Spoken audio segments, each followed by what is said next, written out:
A reading from the Holy Gospel according to John. When Judas had left them, Jesus said, "Now is the Son of Man glorified, and God is glorified in him.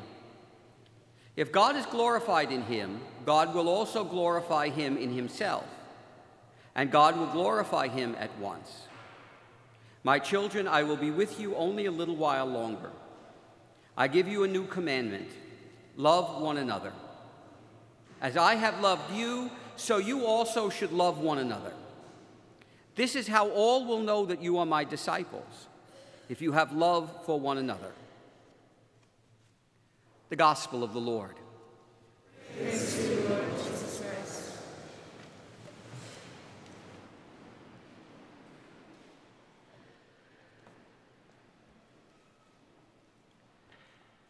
From ghoulies and ghosties and long-legged beasties and things that go bump in the night, Lord, protect us. An ancient Irish blessing. It was a dark and stormy night. The opening lines of many a horror story and a mystery story. There is something about darkness that scares the daylights out of us. I don't know if it's inherent in our genes or it is something that simply developed in us as humans over time. But human beings are scared of the dark. Not just little kids, but most of us, somewhere deep inside, are scared of the dark. Part of it probably came from ancient times, before fire was discovered, when darkness was a time of genuine danger. You were trapped wherever you were in darkness. Unless there was a full moon, you couldn't go anywhere. Terrible, awful things came out at night.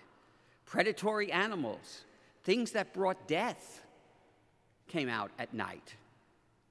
Even things that you wouldn't pay any attention to during the day suddenly were those things that go bump in the night that you ask the Lord to protect you from. Eventually, many of those things that would go bump in the night became the ghoulies and the ghosties and the long-legged beasties and all of those other things we became afraid of. Darkness scares us. We want light. We live in light. In fact, if you ask me what one of the greatest inventions ever, let alone in modern times, one of the greatest inventions ever that literally changed everything about how we do life in our world was the electric light. It transformed night into day. In this day and age, we can't live without our electric lights. Look at the confusion that happens whenever there's a blackout, especially in cities. Now, occasionally, in the middle of the summer, when standing here under all of these electric lights, it wouldn't be bad if they were a little bit less. It does get a little warm up here in all of the light.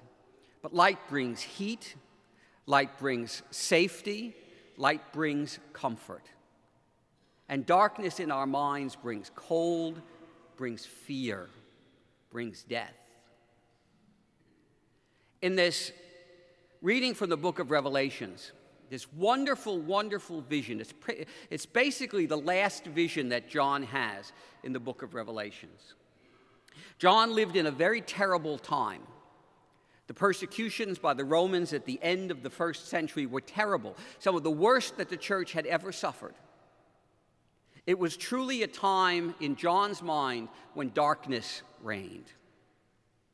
And he saw in his mind this vision of a new heaven and a new earth. And the most spectacular part of that vision is the beautiful sign of the new Jerusalem coming down from heaven.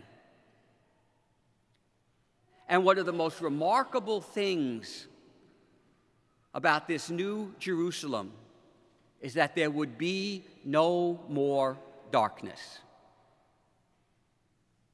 We sang last week, "In him there is no darkness at all. The night and the day are both alike. The Lamb is the light of the city of God." That's from John's Revelation. No longer would you need artificial light. No longer would you need fire. No longer would you need artificial warmth. There would be no more darkness, no more cold, no more night. God was the center of this New Jerusalem, bringing light to everyone.